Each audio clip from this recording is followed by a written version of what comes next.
Chapitre 500. Réflexion de Barthélemy et de Jean après une retraite sur le mont Nebo.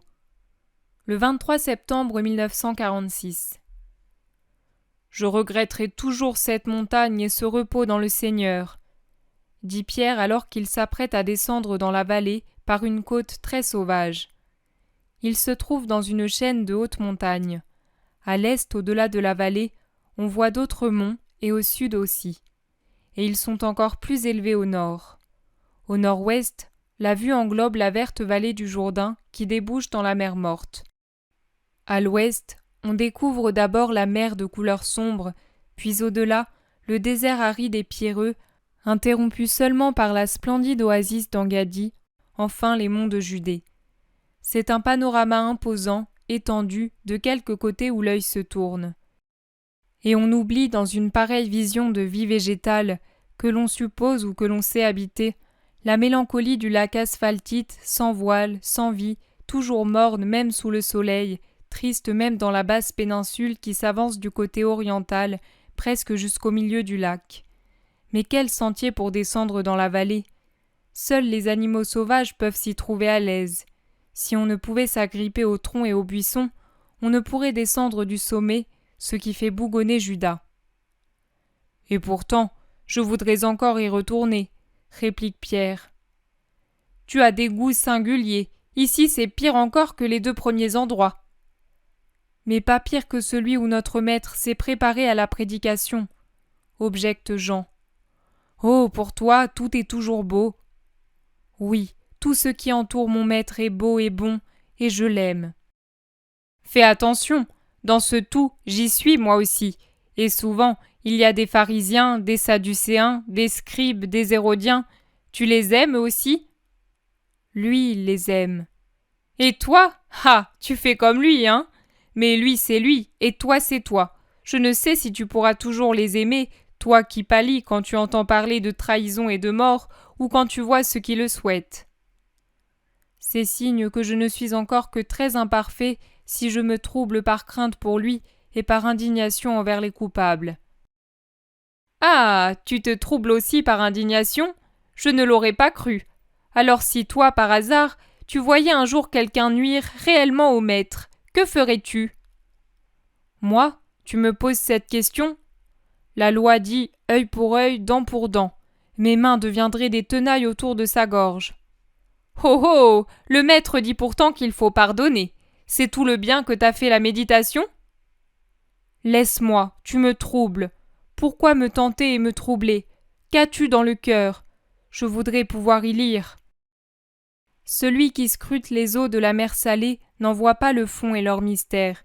Ces eaux sont une plaque funéraire sur la pourriture qu'elles recouvrent. Déclame derrière eux Barthélemy, qui était resté à l'arrière du groupe. Les autres, tant bien que mal, sont en tête et n'ont rien entendu. Mais Barthélemy, si. Il s'interpose donc dans la conversation des 2 hommes, et son regard est réprobateur. « Ah, le sage Barthélemy ! Mais tu ne veux sûrement pas dire que je suis comme la mer Salée !»« Ce n'est pas à toi que je parlais, mais à Jean.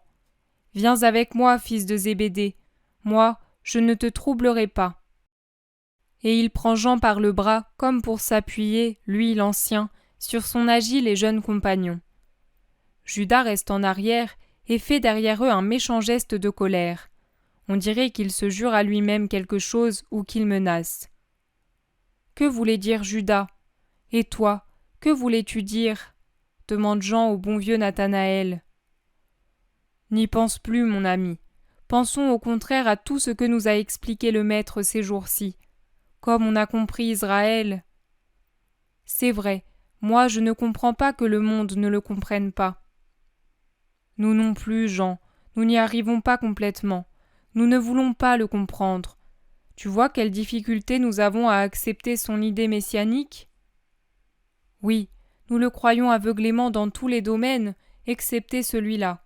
Toi qui es instruit, peux-tu m'en dire la raison ?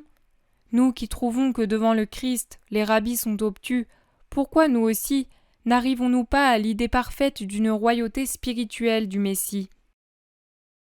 Je me le suis demandé bien des fois, car je voudrais arriver à ce que tu appelles l'idée parfaite. et je crois pouvoir me tranquilliser en me disant ceci. Ce qui s'oppose à cette acceptation, en nous qui avons la volonté de le suivre, non seulement matériellement et doctrinalement, mais aussi spirituellement, ce sont tous les siècles qui sont derrière nous, et qui sont en nous, à l'intérieur de nous. Tu vois, regarde à l'Orient, au Midi et à l'Occident. Chaque pierre porte un souvenir et un nom. Chaque fontaine, chaque sentier, chaque village ou citadelle, chaque ville, chaque fleuve, chaque montagne, que nous rappelle-t-il? Que nous crie-t-il? La promesse d'un sauveur, les miséricordes de Dieu pour son peuple. Comme la goutte d'huile d'une outre percée, le petit groupe du début, le noyau du futur peuple d'Israël, s'est répandu avec Abraham à travers le monde jusqu'à la lointaine Égypte. Puis, de plus en plus nombreux, il est revenu avec Moïse aux terres de son père Abraham, riche de promesses de plus en plus vastes et plus assurées, et de marques de la paternité de Dieu, devenant un vrai peuple, car pourvu d'une loi, la plus sainte des lois. Mais que s'est-il produit ensuite? Ce qui est arrivé à cette cime, qui il y a un moment brillait dans le soleil. Regarde-la maintenant. La voici enveloppée de nuages qui en modifient l'aspect.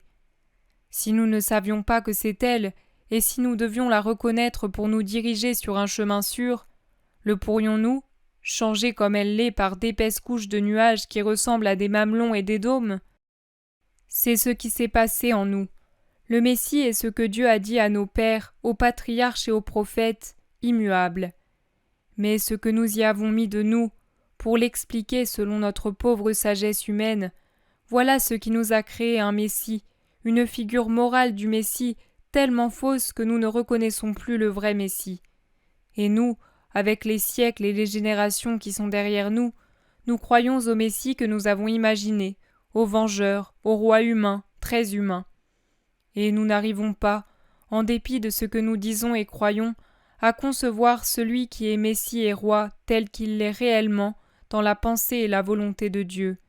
C'est cela, mon ami. Mais alors, nous n'arriverons jamais, nous, au moins nous, à voir, à croire, à vouloir le vrai Messie? Si, nous y arriverons. Si nous ne devions pas y parvenir, il ne nous aurait pas choisis. Et si l'humanité ne devait jamais arriver à bénéficier du Messie, le Très-Haut ne l'aurait pas envoyé.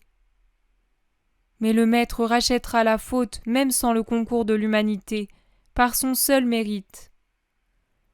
Mon ami, ce serait une grande rédemption que celle du péché originel, mais elle ne serait pas complète.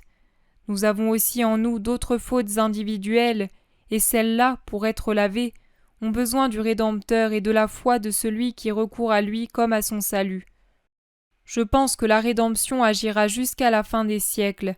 Le Christ ne sera pas inactif un seul instant, à partir du moment où il sera Rédempteur et communiquera à l'humanité la vie qui est en lui. Il sera comme une source qui s'offre à celui qui a soif, continuellement, jour après jour, une lune après l'autre, une année après l'autre, un siècle après l'autre. L'humanité aura toujours besoin de la vie. Il ne peut cesser de la donner à ceux qui espèrent et croient en lui avec sagesse et justice. Tu es instruit, Nathanaël. Moi, je suis un pauvre ignorant. Tu fais par instinct spirituel ce que j'accomplis péniblement par la réflexion intellectuelle, notre transformation de juif en chrétien. Mais tu parviendras plus vite au terme, car tu sais mieux aimer que penser. C'est l'amour qui te transporte et te transforme. Tu es bon, Nathanaël, si nous étions tous comme toi. Jean pousse un profond soupir. N'y pense pas, Jean, prions pour Judas, lui dit l'apôtre âgé qui a compris le soupir de Jean. Tiens, vous êtes ici vous aussi, nous vous regardions venir. De quoi discutiez-vous ainsi? Demande Thomas en souriant. Nous parlions de l'ancien Israël. Où se trouve le maître? Il est allé de l'avant avec les frères et Isaac voir un berger malade. Il nous a dit de passer par ce chemin jusqu'à celui qui monte au sommet. Allons donc. Ils descendent maintenant par un sentier moins casse-cou jusqu'à un vrai chemin muletier qui va au mont Nebo. Quelques maisons sont éparses dans la forêt. Plus bas, presque dans la vallée, un village proprement dit étale ses maisons blanches sur la pente qui devient très douce. Du petit chemin où ils sont, ils voient les gens qui entrent dans le village. « C'est là que nous attendons l'homme de Pétra ?» demande Pierre. « Oui, c'est le village. Espérons qu'il est arrivé, auquel cas nous reprendrons demain la route du Jourdain.